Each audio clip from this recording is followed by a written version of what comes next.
Thank you all. As you heard, I am from Florida, but I moved here back in 2012 and love this place because as you can see by all the UF alumni memorabilia, this will fit perfectly with my theme and my story. So when I heard the theme, Mad World, I was thinking, what can I talk about? What could my story be? And I'm racking my brain, and the first thought that pops in my head, what is the maddest place on earth, or at least in the United States?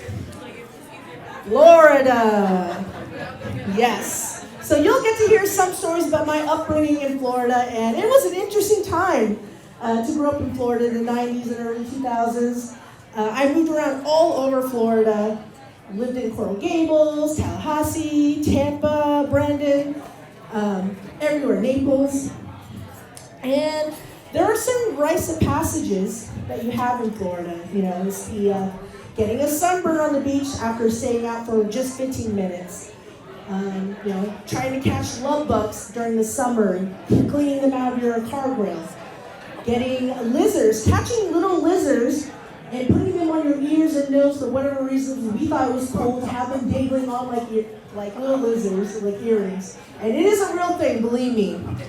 What's even realer and really cool is dressing up in a parka and mittens and a scarf in Miami in the middle of January, and you look at the thermostat and you see, damn, it's cold, it's 60 degrees, that's freezing. And for us, that was freezing. We would dress up to the nines when we saw that thermometer hit 60. And we would carry an umbrella in Miami during the winter time because of this incident, actually. And again, all true. So one of the rite passages, watching out and carrying an umbrella for falling iguanas. Yes, that is right.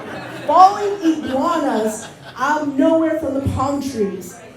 So little fun fact, two things. One, iguanas in Florida are not like those pet iguanas in cages that you see at the zoo or at people's home. No, these motherfuckers are like 5-6 feet tall, including the tail. They look like freaking alligators, and people mistake them for alligators sometimes. And they are fast. The second thing is iguanas will hibernate. Not sure if you know that, they're cold-blooded.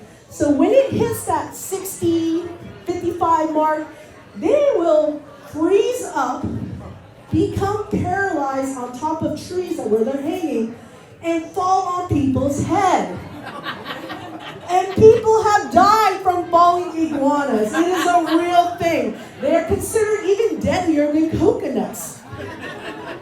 Iguanas kill twice as many more people than coconuts do, fun fact. So those are some of the fun facts of Florida. But I want to talk about, we have talked about the animal life, but the hurricanes, oh my God. So my friend have never heard this before, and I don't know if you guys, but we have what we call hurricane watch parties, where when the hurricane comes and the lights are down, power's out, we just all grab our beer, get in one neighbor's yard, and just chill while the hurricane passes us back. Doesn't matter if it's a level 3, 4, or 5. At level 5, we are a little bit concerned, like, maybe we should start packing up the car, maybe. But before level 5, we're just chill. In fact, we're so calm about hurricanes that not only do we have hurricane watch parties, we try to scare away hurricanes with bullets. True story, in 2017, when Hurricane Irma was passing by the west coast of Florida, a bunch of people thought it was a smart idea to start a petition and start gathering people online saying, hey, we're going to show Hurricane Irma what's what. Because Florida, not only are we tough, but we're stubborn, and this is our land, right? So everyone grab your guns, and we're going to start shooting at the hurricane as soon as it comes to our shore. The county department, the sheriff's department, literally had to put out a tweet that says, please do not shoot at the hurricane. They are not afraid of bullets. You will lose. In rock, paper, scissors, gun, hurricane beats gun all the time. Please, again, stay home, take safety precautions, do not go out in the middle of a level 5 hurricane shooting bullets. But I gotta give props. I think what happens is It's the education system, especially the public education system in Florida. It's not exactly the best, I would say. And I grew up there, going from kindergarten to 12th grade, and even college there. So, a lot of kids like to complain, like, man, school's like jail, and my teacher's my warden. And they always compare it to like being like a jail and a prisoner. Well, guess what? My school was a jail. The school board thought it would be a great idea to convert an old county jail into a high school. They said, the bar fest, yeah, we can take those down. Oh, it comes built with bars on the window and security measures? Let's just keep those in. Oh, this one doesn't even have windows. Even better. It was literally made of cinder blocks, tall gates. It has those metal detectors in the front. They decided to keep all of that. We got to keep the barbed wires out, so they got rid of that part. The area where we have PE and run around the field, that used to be the inmates' yard, where they got their exercise. Yes. So I like to say, yeah, my school literally was a jail. The lockers, yeah, they just added a few lockers, fresh up the paint, put a few whiteboards, and bam, that was our school. And growing up in college, you thought it'd be better. It was higher level education, more formal learning. College is where all the intelligent minds go to, right, supposedly. Yeah, first day of college, again, in Florida. You go through school orientation. Over here, you'll see the Student Activity Center where we have a wide variety of activities for our students. We have 3 libraries located on campus on the west side, north, and south. Oh, and by the South Library, there is a lake, Lake Alex. Please do not go there during nighttime. Alligators will eat you and your pets.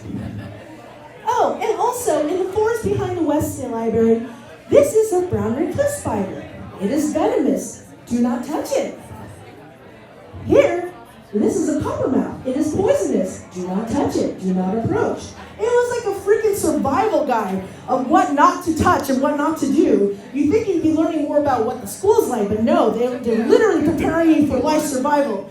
In case of a fire and a storm, make sure you find the local safety spots. They're located here, here, and here. Oh, and this area, by the way, is nest full of scorpions. Please avoid that spot, especially in the spring during their mating season. Like, why do I need to know when scorpions mate? Apparently at this school you do, if you want to live. So growing up, yeah, Florida. Whew. But it's not all bad, especially the food. Oh my God, I can go on about the Cuban sandwiches in Miami. Oh, it's delicious. Fresh seafood, the freshest seafood you'll ever get. Beaches are so wonderful. I just love it. And the people are so nice and calm at times.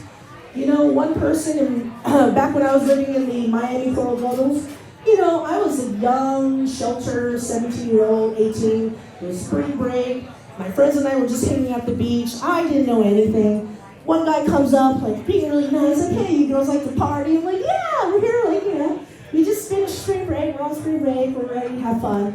I'm like, oh, cool, like, you want to get an 8-ball? I'm like, 8-ball, that's weird. My friend's like, sure. He's like, okay, it's $300. I'm like, what, $300? For a freaking magic 8-ball I can buy from Target for $5? My friend's saying, what? $300 for an 8-ball deal? So she obviously knew what she was talking about. I was thinking about something else, but yeah, I didn't know until years later what that meant, but very friendly people.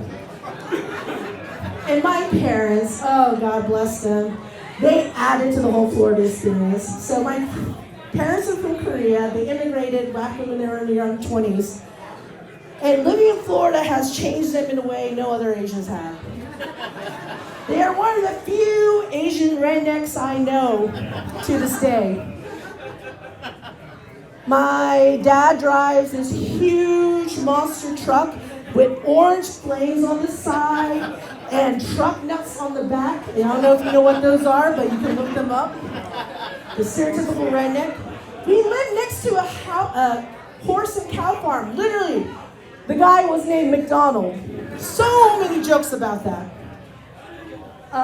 We not only had the toilet planter in our front yard, no, we had to be more redneck than that. We had the toilet planter with the flower in the middle, but we also, because Koreans love badminton and tennis, our own homemade tennis court. Sounds fancy.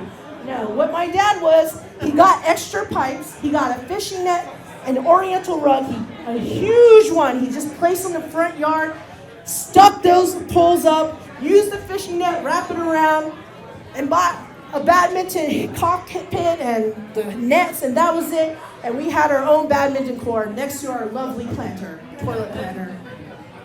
And there was one time when I needed to drive my jazz truck because my car was getting serviced. So I went to pick up my friend at the airport one day while I was driving this truck. And at the time, I was, believe it or not, shorter than I am now. I was maybe like 4'5", 4'6" at that time. And my friend had asked me to pick her up because she had just come back from summer vacation. So I said, yeah, I'll meet you at the Tampa airport. And she's waiting for me, and I'm driving my dad's truck. And if you can barely see my head, because it's huge, and it takes a step ladder for me to get up on that truck, and you can barely see my forehead above the dashboard. And you hear this big, loud truck coming, room, room. And she's looking like, who in the world is picking up someone in that truck?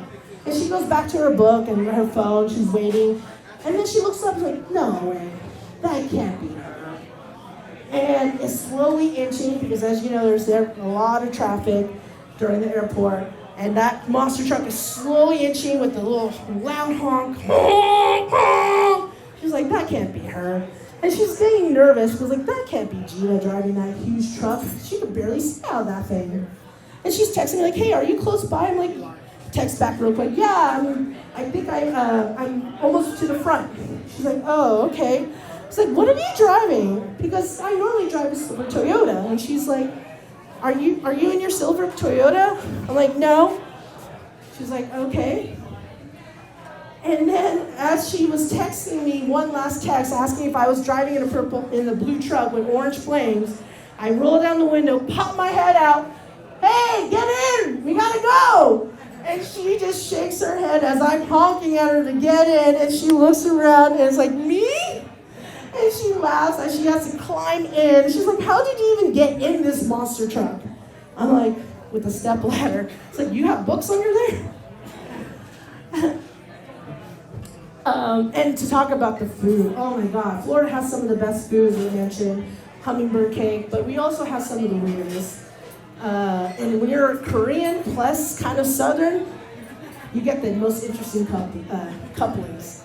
So, you know, we got our pickled eggs, pig knuckles, we got cucumber pickles, we got all sorts of interesting combo, but imagine pairing pickled eggs with kimchi combined. Oh my God, lovely. Someone asked me what was the weirdest food I've ever ate. I'm like, from which side? My southern side or the Korean side? Because I got a lot. But again, Florida's a great place to visit. It really is. We have some of the maddest people, but also the nicest. Just remember to bring your sunblock and watch out for falling lizards.